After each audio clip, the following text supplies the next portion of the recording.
ಆನೆಯನ್ನೇ ಪಳಗಿಸಿ ಎಳ್ಕೊಂಡು ಬಂದು ಬಚ್ಚಿಡೋದೇನು, ಹಿಡಿದು ಇಟ್ಕೊಳ್ಳೋ ತಾಕತ್ತು ಈ ಸಂಖ್ಯೆಗಿರುತ್ತೆ. ಇಸ್ರೇಲ್ ತಾಕತ್ತು ಅಂತಾರ. ಅಸಾಧಾರಣ ಶಕ್ತಿ. ಬಾವಿಲಿ ಹಾಕಿದ್ರೆ ಬಾವಿ ಸೈಜ್ ನೀವು, ಸಮುದ್ರದಲ್ಲಿ ಹಾಕಿದ್ರೆ ಸಮುದ್ರದಷ್ಟು ನೀವು ಅಂತಕ್ಕಂಥದ್ದು. ಗಲ್ಲಿ ಅಲ್ಲ ನೀವು, ಡಿಲ್ಲಿನೂ ಅಲ್ಲ, ಉಸ್ಕ ಬಾರೆ. ಸೊ ಇಂಥದ್ದೊಂದು ತಾಕತ್ತು ಹೇಳ್ಕೊಂಡೋಗಿ ನಿಲ್ಸುತ್ತೆ ನಿಮಗೆ. ಹೌದು, ಈ ಸಂಖ್ಯೆಯ ಬಲ ಅದು. ನೀವು ರಾಂಗ್ ಪೀಪಲ್ ಜೊತೆಲಿದ್ರೆ ನಿಮಗಿಂತ ವಿಷಪೂರಿತ ವ್ಯಕ್ತಿ ಆಗುವುದಿಲ್ಲ.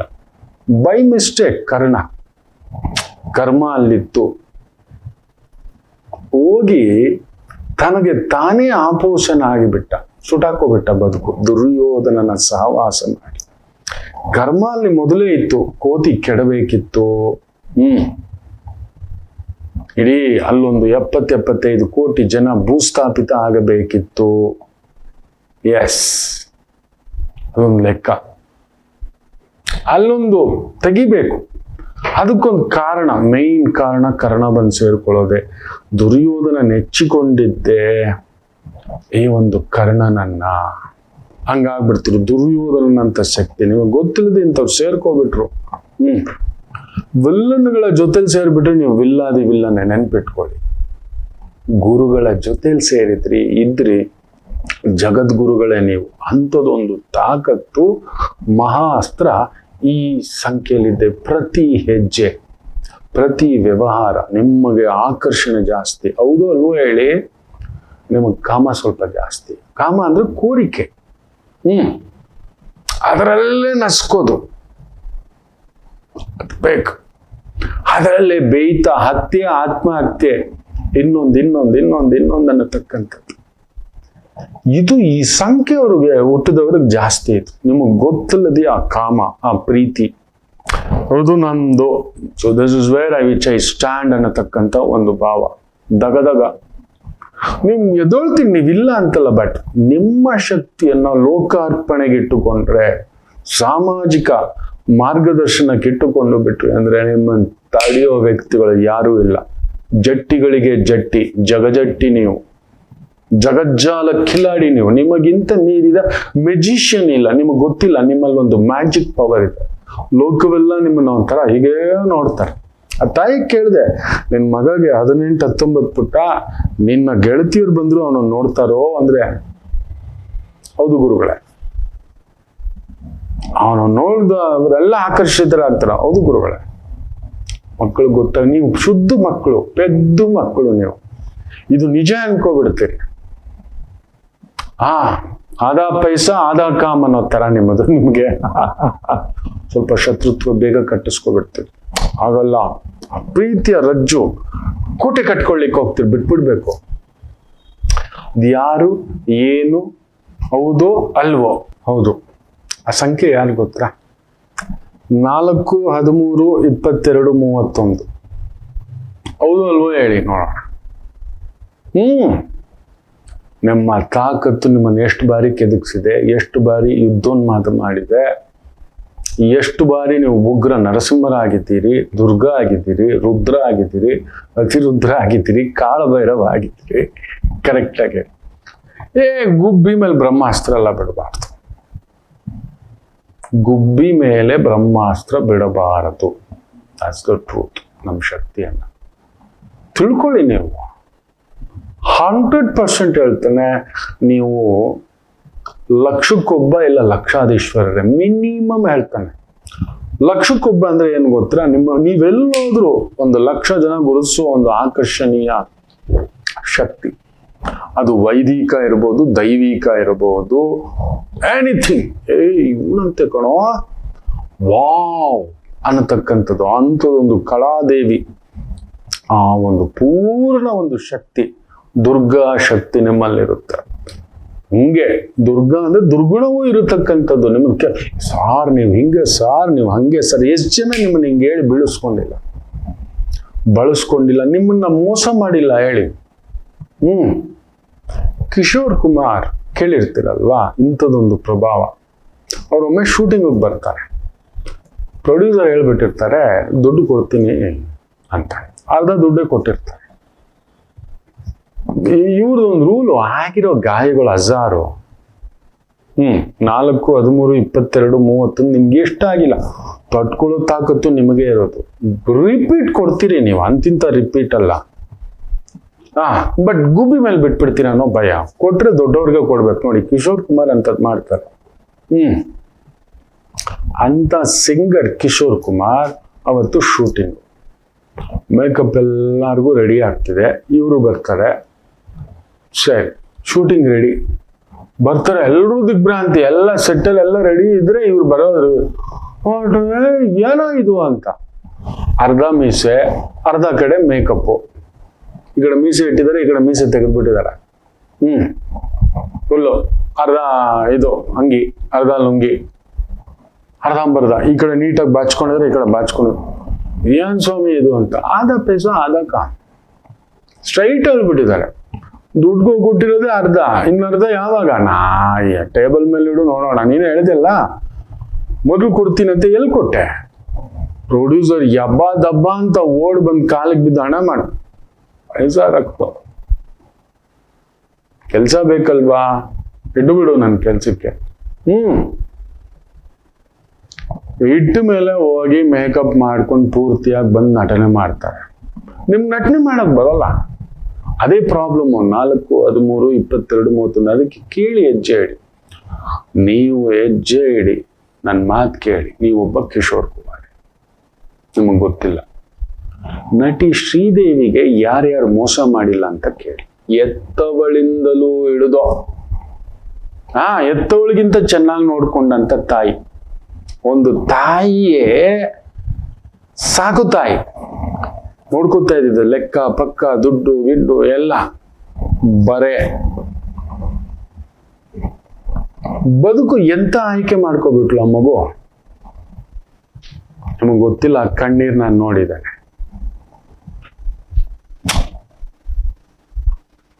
ಇದು ನನಗ್ ಬೇಕಿರ್ಲಿಲ್ಲ ಅಂತ ಹೇಳ್ತು.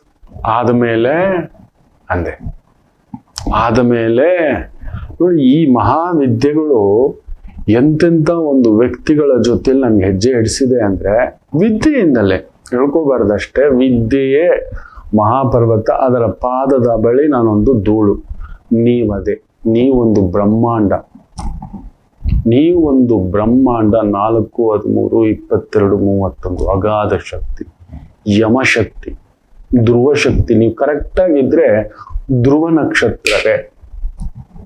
ಕರೆಕ್ಟ್ ಆದ ವ್ಯಕ್ತಿಗಳನ್ನು ಪಕ್ಕದಲ್ಲಿ ಇಟ್ಕೊಳ್ಳಿ. ಅದಿದೆಯಾ? ಎನಿಥಿಂಗ್ ಬಿಫೋರ್ ಯು ಡೂಯಿಂಗ್, ಮುಖ್ಯವಾಗಿ ಮದುವೆ ಇರ್ಬೋದು, ವ್ಯವಹಾರ ಇರ್ಬೋದು, ವ್ಯಾಪಾರ ಇರ್ಬೋದು, ಟ್ರೇಡಿಂಗ್ ಇರ್ಬೋದು, ಯುದ್ಧ ಅಂತೂ ಡಿಕ್ಲೇರ್ ಮಾಡೋಕ್ ಮೊದಲು ನೀವು ಕೇಳಿ. ಯಾಕಂದ್ರೆ ನಿಮ್ಗೆ ಯುದ್ಧದಲ್ಲಿ ಸೋಲಿಲ್ಲ, ಬಟ್ ಹೋಗ್ತೀರಾ, ನಿಮ್ ಜೊತೆಲಿ ಎಲ್ಲಾರನ್ನೂ ಹೇಳ್ಕೊಂಡು ಹೋಗ್ಬಿಡ್ತಕ್ಕಂಥದ್ದು ಆಗ್ಬಿಡುತ್ತೆ. ಸುತ್ತಮುತ್ತಲಿರೋರ್ನೆಲ್ಲ ದುರ್ಯೋಧನ ಎಲ್ಲ ಆದ್ಮೇಲೆ ಕೇಳೋದು. ಅಂಥದ್ದೊಂದು ಶಕ್ತಿಯಲ್ಲಿ ಹುಟ್ಟಿದವನ್ನ ನೆನಪಿಟ್ಟುಕೊಳ್ಳಿ. ಕಲಿಪುರುಷನ ಅಂಶ. ನಾನು ಗೆಲ್ಲಬೇಕೆಂದಿದ್ದರೆ ಏನು ಮಾಡಬಹುದಿತ್ತು ಕೃಷ್ಣ, ಎಲ್ಲ ಆಗಿದ್ದು ಮುಗ್ಕೊಂಡು ಜೀವ ಹೋಗೋ ಟೈಮ್ನಲ್ಲಿ ಕೇಳೋದು. ನೋಡಿ, ಹಂಗಿರುತ್ತೆ. ನೀವ್ ಹಾಗೆ ಆಮೇಲೆ ಇಲ್ಲ ಹೋಗಿ ಸಿಕ್ಕಾಕೋಬಿಟ್ರಿ ಅಂದ್ರೆ ವಾಪಸ್ ಬರೋಲ್ಲ. ನೀವು ವಾಪಸ್ ಬರೋ ಮಾತಿಲ್ಲ ನಿಮಗೆ. ಅದೊಂದು ಬೇರೆ ದೊಡ್ಡ ಸಮಸ್ಯೆ. ಸಾವೋ, ವೀರ ಮರಣವೋ, ವೀರ ಸ್ವರ್ಗವೋ, ಈ ಕಥೆಗಳೆಲ್ಲ ಆ ಕಾಲಕ್ಕಾಯ್ತು, ಪುರಾಣ ಕಥೆಗಳು. ನೋಡಿ, ತನ್ನ ಸಾವು ಬರುತ್ತೆ ಅಂತ ಗೊತ್ತಿದ್ದು ಕೂಡ ಯುದ್ಧಕ್ಕೆ ಹೋದವರಲ್ಲಿ ಇಬ್ಬರು. ನಾವಿನ್ ವಾಪಸ್ ಬರಲ್ಲ ಅಂತ ಗೊತ್ತು. ಏನ್ ಮಾಡೋದು? ನಾವು ಹೋಗೋದೇ ಮುಂದಕ್ಕೆ, ವಾಪಸ್ ಬರಲ್ಲ. ಒಬ್ಬ ಅಣ್ಣನಿಗೋಸ್ಕರ ಸತ್ತ, ಒಬ್ಬ ಸ್ನೇಹಿತನಿಗೋಸ್ಕರ ಸತ್ತ. ಕುಂಭಕರ್ಣ. ನೋಡಿ, ಅವನ ಹೆಸರಲ್ಲೂ ಕರ್ಣ ಇದೆ. ಅವನು ಹೇಳ್ತೇನೆ ಅಣ್ಣಯ್ಯ ಅಂತ. ನಿನ್ ಕೈಯಲ್ಲಿ ಹೋಗಕ್ಕಾಗುತ್ತೋ ಇಲ್ವೇನಾ? ಯಾವ್ದನೆ ಯಕಶ್ಚಿತ್ ಮನುಷ್ಯ ಸ್ತ್ರೀ ಅಂತ ತಗೊಂಡೋಗಿ ಬಿಸಾಕ್. ದೇವ, ದಾನವ, ಗಂಧರ್ವ ಎಲ್ರೂ ಇದಾರಣ್ಣ. ಶಿವನನ್ನೇ ಮೆಚ್ಚಿಸಿದವ ನೀವು, ಆತ್ಮಲಿಂಗವನ್ನ ಪಡೆದವ, ಕೈಲಾಸ ಪರ್ವತವನ್ನೇ ಎತ್ತಿದವ. ಅಣ್ಣ ನೀನ್ ಯಾರು ಅಂತೆಲ್ಲ ಹೇಳ್ತಾನೆ. ಅವೆಲ್ಲ ಗೊತ್ತಿಲ್ಲ. ನೋಡಿ, ರಾವಣಾಸುರನದ್ದು ಕೂಡ ಇಂಥದ್ದೇ ಪ್ರಭಾವ. ರಾವಣಾಸುರನಿಗೆ ತಲೆ ಕೆಡಲಿಕ್ಕೆ ಕಾರಣ ಈ ಬಲಗಳೇ. ದುರ್ಯೋಧನ ತಲೆ ಕೆಡಿಸ್ಲಿಕ್ಕೆ ಈ ಬಲಗಳೇ. ಭೀಷ್ಮರಿದ್ದಾರೆ, ದ್ರೋಣರಿದ್ದಾರೆ. ಅವ್ರಿಗೆ ಸಾವಿಲ್ಲ, ಅವರಾಗಿ ನಿಶ್ಚಯ ಮಾಡೋವರೆಗೂ. ನೋಡಿ, ಭೀಷ್ಮರು ಸತ್ತಿದ್ದ ಹೇಗೆ, ದ್ರೋಣರು ಸತ್ತಿದ್ದ ಹೇಗೆ, ಯೋಚನೆ ಮಾಡಿ ನೋಡಿ. ಕರ್ಣನ್ ಬಗ್ಗೆ ಅಲ್ಲೊಂದು ಅರ್ಧ ಗುಟ್ಟುಗಳಿತ್ತು, ಶಾಪಗಳ ಬಗ್ಗೆ ಗೊತ್ತಿರ್ಲಿಲ್ಲ. ತಾನು ಕಳ್ಕೊಂಡಿದ್ರ ಬಗ್ಗೆ ಹೇಳೇ ಇಲ್ಲ, ಮುಂದಕ್ಕೆ ಬಂದ್ಬಿಟ್ಟಿದೆ, ನಾವು ಹೇಳಲ್ಲ. ರಾಹು ಪ್ರಭಾವ ಇರೋರು ನೀವು ಹಾಗೆ ಯಾರಿಗೂ ಹೇಳಲ್ಲ ನಿಮ್ ನೋವನ್ನ, ನೀವು ಕಳ್ಕೊಂಡಿರೋದನ್ನ, ನೀವು ಬಿಟ್ಕೊಂಡಿರೋದನ್ನ. ಕುಂಭಕರ್ಣನು ಅದೇ ಕೆಲಸ. ಅರ್ಧ ನಿದ್ರೆಯಲ್ಲಿ ಎದ್ರೆ ತನಗೆ ಸಾವು ನಿಶ್ಚಿತ ಗೊತ್ತು. ಅವನು 6 ತಿಂಗಳು ನಿದ್ದೆ, ಮತ್ತೆ ಎದ್ರೆ ಊಟ, ಮತ್ತೆ 6 ತಿಂಗಳು ನಿದ್ದೆ, ಈ ತರ ಹೊಟ್ಟೆ ತುಂಬ ತಿನ್ನೋದು, ಮಲ್ಗೋದು, ಮತ್ತೆ 6 ತಿಂಗಳಿಗೆ ಎದ್ದೋಳು. ಅರ್ಧದಲ್ಲಿ ಯಾವತ್ತು ನಿದ್ರೆಯಿಂದ ಎದ್ದೋಳ್ತಾನ ಅವನ ಮರಣ ನಿಶ್ಚಿತ ಅಂತ ಆಗ್ಬಿಟ್ಟಿರುತ್ತೆ. ಏನ್ ಮಾಡೋಣ? ಇಷ್ಟು ಗೊತ್ತಿದ್ದರೂ ಯುದ್ಧಕ್ಕೆ ಹೋಗ್ತಾನೆ. ಕರ್ಣನು ಅದೇ ಕೆಲಸ ಮಾಡ್ಕೊಳ್ಳೋದು. ಉರಿತಿರೋ ಬೆಂಕಿಗೆ ತುಪ್ಪುಗಳು ಇವು, ಉರಿತಿರೋ ಬೆಂಕಿಗೆ ಪೆಟ್ರೋಲ್ಗಳು ಇವು. ನಿಮ್ ಸುತ್ತಮುತ್ತಲು ಈ ತರದ್ದಾಗುತ್ತೆ. ನಿಮ್ಗೊಂದು ನೀವು ಆಕರ್ಷಿತ, ಇಲ್ಲ ಇನ್ನೊಂದು ಆಕರ್ಷಣೆ. ಆ ಉರಿತಿರೋ ಬೆಂಕಿಗೆ ಪತಂಗ ಗಜ ಗಜ ಗಜ ಗಜ ಗಜ ಅಂತ ಹೋಗಿ ಬೀಳುತ್ತೆ ನೋಡಿ, ಆ ರೀತಿಯ ಪ್ರಭಾವಕ್ಕೆ ಒಳಗಾಗಿ ಬಿದ್ದು ಬಿಡ್ತೀರಿ. ಸೊ ದಯಮಾಡಿ ಹೇಳ್ತಾನೆ, ದಿಢೀರ್ ದುಡ್ಡು, ದಿಢೀರ್ ಲಾಭ ಬೇಗ ಎಳೆಯುತ್ತೆ. ಬೇಗ ಫೇಮಸ್ ಆಗ್ಬೇಕು, ದೊಡ್ಡ ಮನೆ, ಖಂಡಿತ ತುಂಬಾ ದೊಡ್ಡ ಆಸೆಗಳಿದೆ ಅಂದ್ರೆ ಜಾತಕ ಪರಿಶೀಲಿಸು. ದೊಡ್ಡದಕ್ಕೆ ಧುಮುಕ್ತಿದ್ದೀರಿ ಅಂದ್ರೆ ಜಾತಕ ಪರಿಶೀಲಿಸ್ಕೊಳ್ಳಿ. ದಯಮಾಡಿ ಹೇಳ್ತಾನೆ, ಜಾತಕ ದಿಗ್ಬಲ ಆಗಿದ್ರೆ ಇಂಥ ಹುಚ್ಚಾಟ, ಉನ್ಮಾದ, ಉತ್ಪ್ರೇಕ್ಷೆಯಾಗಿರತಕ್ಕಂಥ ಇದು ನೋಡಿ. ನೀರಲ್ಲಿ ಇಳಿಯೋಣ, ಸ್ವಲ್ಪ ಸೇಫ್ಟಿ ಇಟ್ಕೊಂಡು ಎಳಿಯೋಣ. ಸೇಫ್ಟಿಗಳು ತುಂಬಾ ಮುಖ್ಯ ಈ ಯುಗದಲ್ಲಿ. ಆಗೆಲ್ಲ ಭಗವಂತ ಇದ್ದಪ್ಪ, ಈ ಯುಗಕ್ಕಿಲ್ಲ, ಬರೋಲ್ಲ. ನೆನ್ಪಿಟ್ಕೊಳ್ಳಿ, ಇಳಿದ ಮೇಲೆ ಭಗವಂತ ಬರೋಲ್ಲ. ನೀನ್ ಇಳಿಯೋಕ್ ಮೊದ್ಲು ನಾನು ಇಳಿದ್ರೆ ಎದ್ದು ಬರ್ತೀನ ಅನ್ನೋದು ಇದೆಯಾ? ಕೇಳ್ಕೊಂಡ್ರ? ಸೇಫ್ಟಿ ಇದೆಯಾ? ನಿಂತು ಬಲ್ಲೆನಾ? ಸೋತ್ರು ಮತ್ತೆ ಕಟ್ಟಬಲ್ಲೆನಾ? ಬೇರೆ ಇನ್ನೊಂದೇನಾದ್ರೂ ಮಾರ್ಗದರ್ಶನ ಇದೆಯಾ? ಬೇರೆ ಏನಾದ್ರೂ ಇನ್ಕಮ್ ಇದೆಯಾ? ಹೆಂಡತಿಯಿಂದ, ಗಂಡನಿಂದ, ಅಪ್ಪನಿಂದ, ಅಮ್ಮನಿಂದ, ಇನ್ಯಾರೋ ಹಿಡ್ಕೊಳ್ಳೋರಿಂದ. ನಾನು ಬಿದ್ರು ಕೂಡ ಒಂದು ಕಾಲ್ ಭಾಗ ಕಳ್ಕೊಂಡಿದ್ದೀನಿ, ಬೇಡ ಅರ್ಧ, ಬೇಡ ಮುಕ್ಕಲ್ ಕಳ್ಕೊಂಡಿದ್ದೀನಿ, ಇನ್ನೊಂದು ಕಾಲ್ ಭಾಗ ಬೇರೆ ರೀತಿಯಲ್ಲಿ ಏನೋ ಒಂದಿದೆ. ಎದ್ದು ನಿಲ್ಲುವಂತ ಒಂದು ತಾಕತ್ತಿದೆಯಾ? ಶಕ್ತಿ ಇದೆಯಾ ಅನ್ನತಕ್ಕಂಥ ತಿಳ್ಕೊಳ್ಳದೆ ಏನಾದ್ರೂ ಮದುವೆ ಇರಬಹುದು, ವ್ಯವಹಾರ, ವ್ಯಾಪಾರ, ಉದ್ಯೋಗ, ಇನ್ವೆಸ್ಟ್ಮೆಂಟ್, ಟ್ರೇಡಿಂಗ್, ಬೆಟ್ಟಿಂಗ್, ಇಂಥದ್ದು ಬೇಗ ಸೆಳೆತ ಈ ಸಂಖ್ಯೆಗಳವ್ರಿಗೆ ಇರುತ್ತೆ. ಹೌದು ಅಲ್ವೋ ಹೇಳಿ, ಕಾಯ್ತಿರ್ತಾನೆ. ಹೌದು ಗುರುಗಳೇ, ನೀವು ಹೇಳಿದ್ದು ದುರ್ಯೋಧನನ ಅಂಶನೂ ಇದೆ, ಕರ್ಣನ ಅಂಶನೂ ಇದೆ, ನೀವು ಹೇಳಿದ ರಾವಣಾಸುರನ ತರನೂ ಇದೆ 100% ಇದೆ. ನಿಮ್ಗೆಲ್ರಿಗೂ ದ್ರೌಪದಿ ಬಗ್ಗೆ ಮಾತ್ರ ಗೊತ್ತು, 5 ಜನ ಗಂಡಂದಿರು ಅಂತ. ನಿಮ್ಗೆ ಯಾರಿಗೂ ಗೊತ್ತಿಲ್ಲ.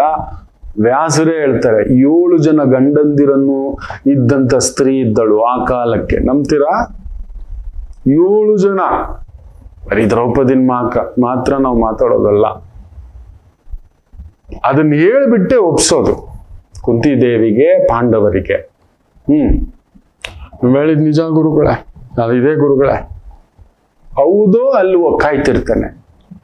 ದಯಮಾಡಿ ಈ ದಿಗ್ಬಲ ದೋಷಕ್ಕೆ ಮಹಾಶಕ್ತಿ, ಅದು ವಿಸ್ಫೋಟ ಆಗ್ಬಿಡ್ತೀರಿ, ಕಳೆದು ಹೋಗ್ಬಿಡ್ತೀರಿ. ನಿಮ್ ಜೊತೆ ನಿಮ್ ಸುತ್ತಮುತ್ತಲಿರೋರ್ನು ಹೇಳ್ಕೊಂಡು ಹೋಗ್ಬಿಡ್ತೀರಿ. ಆಮೇಲೆ ಖಂಡಿತ ಹೇಳ್ತಾನೆ, ವೆರಿ ಕೇರ್ಫುಲ್. ಒಳ್ಳೇದಾಗ್ಲಿ.